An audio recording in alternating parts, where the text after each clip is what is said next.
हमारा दूसरा ब्लॉक है जिला शिमला का ननखड़ी ब्लॉक। ननखड़ी ब्लॉक का 6 रेशो है 1087।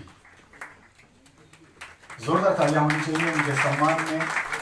उनकी कार्य क्षमता को और बल देने के लिए आपका सहयोग, प्यार, आशीर्वाद चाहिए। जिला मंडी से जंजैली ब्लॉक लिंग अनुपात को बनाए रखने के लिए और बेहतर लिंग अनुपात बनाए रखने के लिए इन्हें सम्मानित किया जा रहा है। इनका ब्लॉक का लिंग अनुपात है 996। बहुत बहुत शुक्रिया महोदय, धन्यवाद।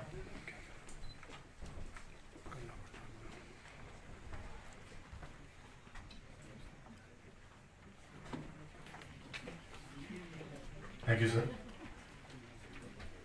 अब मैं बड़े अदब से गुजारिश करूंगा प्रदेश के माननीय मुख्यमंत्री महोदय, जो कि प्रदेशवासियों को अपना परिवार का सदस्य मानते हैं, और उनके लिए कहना चाहूंगा बात सच्ची है, खुशगवार ही आप ही हैं जिस पे दिल आश्कार भी।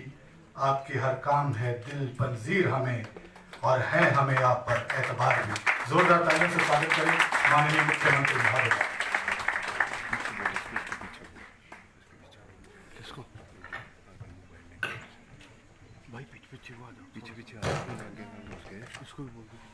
हिमाचल सरकार में स्वास्थ्य मंत्री कर्नल धनीराम शांडिल जी, हमारे साथी विधायक इंद्रदत्त लखनपाल जी, हमारे सेक्रेटरी एम सुधा जी, सभी मंच पर विराजमान अतिथिगण, बाहर से आई मैडम हमीदा अहमद जी, नाम ठीक लिया या इंटेंट ठीक है, सभी सीएमओस और दूर दराज से आए हमारे block officers. PC and PND act के बारे में माननीय मंत्री जी ने बहुत अच्छी बात आपके सामने रखी है। जब ये एक्ट नहीं था, 94 से पहले की बात मैं आपको बताना चाहता हूँ। हम लोग कॉलेज में हुआ करते थे और तब भ्रूण हत्याएं बहुत हुआ करती थी। मैं इसलिए कह रहा हूँ कि गांव में लोग बोलते थे लड़की पैदा होगी, और आज समाज में ऐसा चेंज आया, खासकर हिमाचल की संस्कृति में भी चेंज आया, और आज हमें खुशी है कि हम उस स्तर पर पहुंचे हैं। लेकिन इस पर अच्छे स्तर पर पहुंचना है, जैसे कि चंबा पहुंचा है। और चंबा डिस्ट्रिक्ट हमारा एस्पिरेशन डिस्ट्रिक्ट है, और वहाँ जबकि लिटरेसी रेट का ज़्यादा नहीं है, और वहाँ जिस प्रकार का काम किया है, मैं उनके लिए बहुत बहुत शुभकामनाएं देता हूँ, क्योंकि उसके साथ ही ट्रैवल एरिया भी लगता है। जो हमारे ट्रैवल लॉ है, मैं उसमें चेंजिंग करने की सोच रहा हूँ, लेकिन अभी थोड़ा सा वक्त लगेगा। जहाँ लेडी को राइट नहीं है, किन्नौर, लाहौल स्पीति और इन क्षेत्रों में हम विचार कर रहे हैं कि कैसे समाज के एक पार उनको लाया जाए।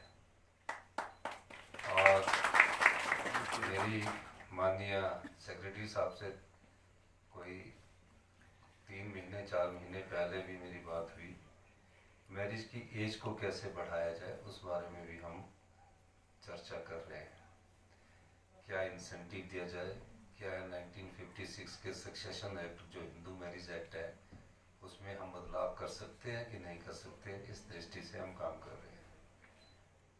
हिमाचल में सबसे बड़ी खुशी की बात यह है कि शिक्षा के क्षेत्र में भी महिलाओं ने जोरदार तरक्की की है।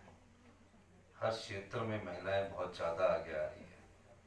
मैं अपने कॉलेज नदौन में गया तो एक फंक्शन में, कोई मैं 6 साल पहले की बात कहना चाहता हूँ, उसमें मैं एमएलए था, तो मैंने पाया कि वहाँ कॉलेज में 1000 महिलाएं थी, 700 बॉयज थे।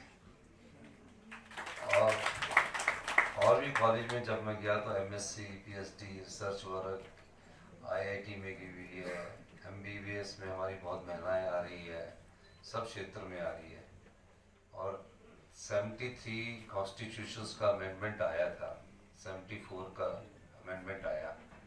परिवर्तन कहाँ से शुरू हुआ? महिलाओं का प्रोग्रेस का परिवर्तन कहाँ से शुरू हुआ? और जिसके कारण भ्रूण की हत्याएं भी कम हुई। महिलाओं को पहले ना, जब हमारे माता जी होते थे तो वो सर पर चुल्लू रखना है, और उससे उस समय हम छोटे हुआ करते थे कि घूंघट डाल के रखना है। हिमाचल की मैं बात कर रहा हूँ, बाहर की नहीं मैं कह सकता। तो घूंघट डाल के रखना है, अब इतने बजे आपको अंदर चले जाना है। और किसी बेटी को अगर छोड़ने जाते थे तो माँ बाप छोड़ने जाते थे उसको, वहां तक हॉस्टल तक छोड़ने जाते थे। धीरे धीरे समाज बदलता गया और समाज में परिवर्तन आता गया, और परिवर्तन का कारण रहा महिलाओं का राजनीति में आने के कारण। कैसे? राजीव गांधी जी ने 73 और 74 कॉन्स्टिट्यूशनल अमेंडमेंट एक्ट लाया। जितनी भी पंचायती राज संस्थाएं थी, यूएलबीज थी, यूएलबीज नगर निगम, नगर पंचायत, जो शहरों की हमारी नगर निगम से होती है, उसमें 33% रिजर्वेशंस दिया।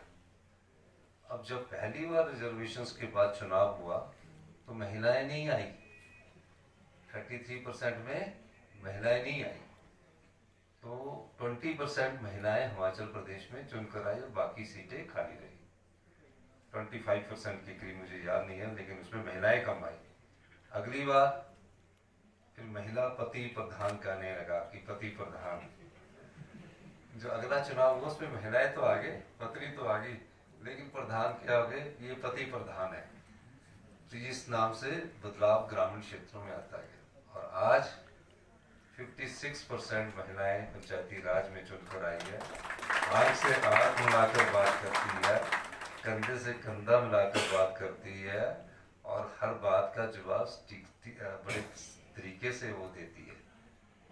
और जब महिलाएं पंचायत प्रधान बनी तो भ्रूण हत्या में भी बहुत कमी आई। डरने लगे लोग, क्योंकि अंतिम जो हमारी लोकतांत्रिक संस्था है वहां जब पहुंच गए तो महिलाओं ने बोला कि कहीं भी पता लगता था कि अल्ट्रासाउंड करवाने के तो प्रधान से डरते थे। तो बदलाव आया, और जब एक स्थिति, एक समय हमारे को एक कानून बनने वाला था, और कानून में मैं वास्तविकता बताना चाहता हूँ कि 2 से ज्यादा बच्चों के चुनाव नहीं लड़ पाएंगे, इस बारे में सोचा जा रहा था। तो उस समय मेरे एक साथी थे, उनकी दूसरी बेटी होने थे, राजनीति में वो, तो उनको कहा कि आप आपको बेटा लेना चाहिए, आप इस बेटी के भ्रूण हत्या कर दीजिए। उस साथी ने बोला नहीं, मैं इसकी नहीं करूँगा, चाहे मुझे चुनाव में लड़ना पड़े। तो इस दृष्टि से उस समय की, जो हमारे समय की उम्र के राजनेता थे, उन्होंने उस बेटी को जन्म दिया और कहा कि राजनीतिक दृष्टिकोण महत्वपूर्ण नहीं है, इसका जीवन महत्वपूर्ण है। जो अपना जीवन ही नहीं देख पाई तो वो आने वाले समय में अगर पैदा ही नहीं हो पाएगी तो क्या करेगी। तो इस प्रकार से बदलाव है। आज हमारी विधानसभा में 100% जो लोग लिटरेसी रेट है, पोस्ट ग्रेजुएट है, ग्रेजुएट इंजीनियर है, डॉक्टर्स है, सब लोग हैं। सबके किसी की एक बेटी है, किसी की 2 बेटी है। तो राजनीति के लोगों में जब विचारों में परिवर्तन आया तो ये भ्रूण हत्या भी कम हुई, और आने वाले समय में हम इसको और बढ़ाएंगे। लेकिन इसके अलावा मैं कुछ और बातें आपके साथ करना चाहता हूँ। हेल्थ सेक्टर में हम बहुत पिछड़ गए हैं। मेरी बात का आप बुरा मत मानना, हमारे पास यहाँ टेक्नोलॉजी ही नहीं है। हाई एंड टेक्नोलॉजी को हम अंडरस्टैंड नहीं कर पा रहे हैं, जबकि हमारे यहाँ के डॉक्टर, पूरे आईजीएमसी से निकले हुए डॉक्टर, सारे जगह से निकले हुए डॉक्टर पूरे इंडिया को रिप्रेजेंट कर रहे हैं। मैं जहाँ भी जाता हूँ सब बड़े डॉक्टर्स हमें वहाँ मिलते हैं। तो हमने इस बार हेल्थ में स्पेशली व्यवस्था परिवर्तन करने के लिए हमने कोशिश की है, और तैयारियां उसकी जारी है। आभा के द्वारा सबका हेल्थ कार्ड बनाया जा रहा है, 40 लाख लोगों का हेल्थ कार्ड अभी बन चुका है। हाई एंड टेक्नोलॉजी में कैसे जाए? अल्ट्रासाउंड 20 साल पुरानी मशीन है आपकी, 15 साल पुरानी टेक्नोलॉजी से काम कर रहे हो, ऐसा नहीं कि आप नहीं कर सकते, कर सकते हैं। आप में क्षमता है, आप में योग्यता है। पूरे हिंदुस्तान में जब हिमाचल का डॉक्टर रिप्रेजेंट करता है तो हमें खुशी होती है। हर जगह स्पेशलाइजेशंस में हम आगे हैं।